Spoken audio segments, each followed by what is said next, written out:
First ఈ voice వినండి.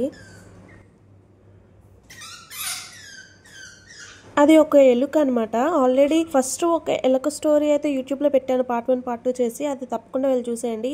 ఇదైతే వాటి పిల్లలు ఏమో తెలియట్లేదు, ఇంకో 2 వచ్చినాయి. ఇంకేం చేయాలో తెలియక మెడికల్ షాప్లో ర్యాట్ గ్లూ ప్యాడ్ అని ఒకటి ఉంటుందన్నమాట, అది తీసుకొచ్చేసి చూసారు కదా, ఆ విధంగా స్టిక్ అయిపోతాయి ర్యాట్స్ అనమాట. వచ్చిన తర్వాత ఇంకా లాభం లేదని చెప్పేసి ఎందుకు ఇలా చేయాల్సి వచ్చిందంటే ఫుడ్ అంతా స్పాయిల్ చేసేస్తున్నాయి. ర్యాట్ అలా తిన్న ఫుడ్ మనం తింటే చాలా పాయిజనస్ అనమాట. సో ఇంకా ఫుడ్ అంతా బెడ్రూమ్ లో దాచుకున్నా సరే ఇంకా బయట ఫుడ్ లేక గ్యాస్ పైప్స్ అవన్నీ కొరికేస్తున్నాయి. ఇంకా లాభం లేదని చెప్పేసి తప్పకుండా పెట్టాల్సి వచ్చింది. చూడడానికి పాపం అనిపించినా నాకైతే తప్పలేదు అనిపించింది. సో ఏదైనా దాన్ని ప్రాణాలు అయితే తీసేలేదు, ఆయిల్ పోసేస్తే అది ఫ్రీ అయిపోతాయి ఏదైనా సరే. బట్ ఇదైతే ఇన్సైడ్ మాత్రమే ఉపయోగించాలి, అవుట్ సైడ్ ఉపయోగించకూడదు.